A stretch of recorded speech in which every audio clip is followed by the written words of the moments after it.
bagian kedua atau inti dari cara mudah cepat hafal Quran dengan uji coba mulai pada surat Yasin. Assalamualaikum warahmatullahi wabarakatuh. Bapak, Ibu, saudara-saudari semuanya yang sangat berbahagia. Kali ini kita mulai masuk pada pertemuan yang kedua. Mudah-mudahan kita semuanya masih selalu tetap sehat walafiat di dalam lindungan kasih sayang Allah Subhanahu wa Ta'ala. Amin. Pada pertemuan yang kedua ini, kita mencoba masuk pada acara inti dari cara mudah hafal dengan uji coba mulai pada surat Yasin. Khusus bagi yang sering membaca surat Yasin tersebut, tentu sudah banyak orang yang sudah menyimpan sebagian di ingatannya. Akan tetapi, jika belum dipindahkan simpan ke ujung lidah, maka besar kemungkinan bisa akan lupa di saat-saat tertentu atau di saat menghafal dengan tidak memegang kitab. Untuk itu, maka pada kesempatan ini kami ingin menyampaikan cara mudah untuk bisa cepat hafal dan bisa disimpan ke ujung lidah. Bapak, Ibu, saudara-saudari, sekali lagi kami sampaikan bahwa cara mudah ini kami susun berdasarkan pengalaman sendiri sebagai seorang lansia dan juga telah berhasil dalam uji coba terhadap beberapa teman lansia lainnya. Bahkan sudah puluhan lansia di atas 60-an tahun. Semuanya telah berhasil menghafal surat Yasin tersebut dan telah berhasil pula menyimpannya ke ujung lidah alias sangat benar-benar hafal. Bahkan beliau-beliau pun sudah melanjutkannya ke surat-surat yang lain seperti surat Al-Waqiah, Al-Mulk, Ar-Rahman, As-Sajadah, dan lain-lainnya. Dengan mengikuti cara mudah yang kami sampaikan ini. Bapak, Ibu, saudara-saudari semuanya yang dirahmati Allah. Sudah tentu semua orang pasti bisa, asalkan pertama-tama niatlah dengan bersungguh-sungguh serta seyakin-yakinnya bahwa saya pasti bisa menyimpan 83 ayat dari surat Yasin itu ke ujung lidah. Yang kedua, lupakanlah perasaan dan pikiran bahwa saya tidak bisa karena sudah tua, atau saya tidak bisa karena tidak lancar baca, atau saya tidak bisa karena tidak punya banyak waktu dan lain sebagainya.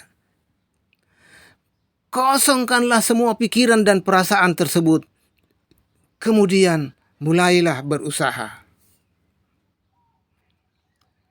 Yang ketiga, harus benar-benar ikhlas karena Allah serta mengharapkan akan ridhonya, bukan karena untuk riya dan lain sebagainya.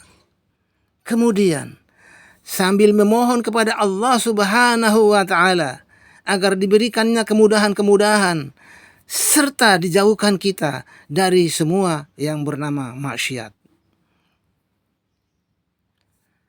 Yang keempat, waktu yang paling tepat dalam proses menghafal dan mentransferkan hafalan tersebut dari penglihatan ke ingatan dan dari ingatan ke ujung lidah, yaitu pada sepertiga malam terakhir sesudah sholat malam atau sebelum waktu subuh.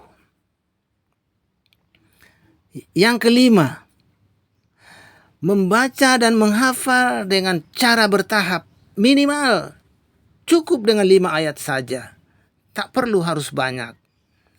Saya ulangi. membaca dan menghafal dengan cara bertahap, minimal cukup dengan 5 ayat saja, tak perlu harus banyak. Untuk ayat-ayat selanjutnya, biarkan saja dahulu. Sementara, anggaplah bahwa surat Yasin tersebut cuma hanya 5 ayat saja. Dengan begitu, maka kita akan merasa lebih mudah untuk menghafalkan 5 ayat tadi. Yang keenam, jika tidak ada guru untuk mengoreksi bacaan kita, maka usahakan rekam bacaan kita sendiri, lalu dengarkan kembali sambil menyimak untuk koreksi. Atau yang terbaik adalah buka dan dengar di murotal untuk koreksi perbaikan.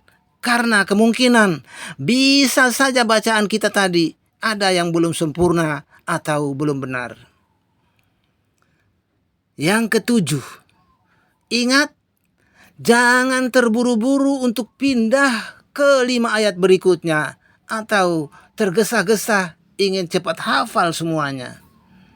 Akan tetapi, teruskan saja dengan rileks, mengulang-ulangi 5 ayat tadi, mengikuti jalannya waktu secara rutin dan bertahap.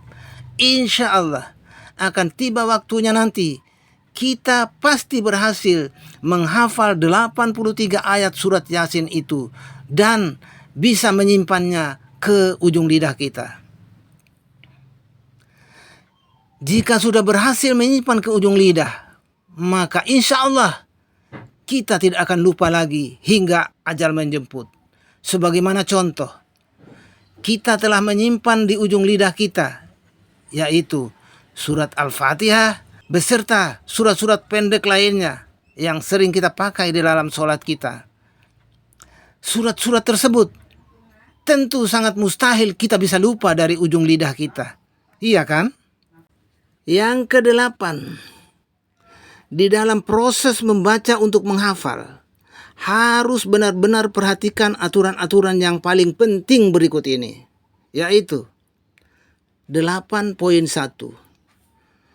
Walaupun bagi ayat-ayat yang Anda sudah sangat lancar membacanya dan sudah sangat menguasainya, akan tetapi jika Anda ingin memakai dengan cara cepat ini, maka Anda harus membaca kembali sambil menyimak secara berulang-ulang. Saya ulangi, Anda harus membaca kembali sambil menyimak secara berulang-ulang agar memori penglihatan Anda bisa memotret akan posisi susunan ayat per ayat dari halaman ke halaman pada kitab yang kita gunakan itu. 8.2. Usahakan agar selalu tepat dan benar dalam pengucapan makhraj huruf-hurufnya dari ayat per ayat. 8.3.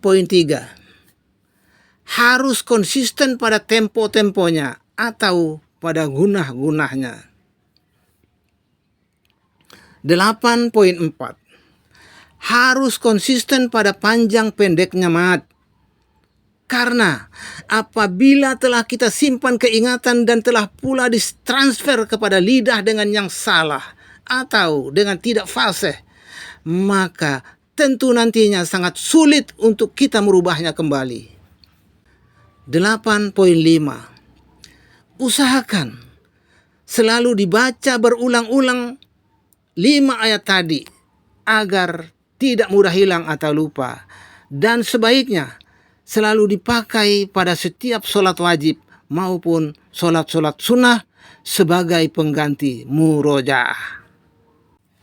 Yang kesembilan, setelah berhasil menyimpan 5 ayat tadi ke ujung lidah alias sudah benar-benar hafal, barulah boleh pindah ke 5 ayat yang berikutnya. Dan di saat pindah ke 5 ayat berikut, usahakan ulangi juga ayat yang terakhir dari 5 ayat sebelumnya tadi.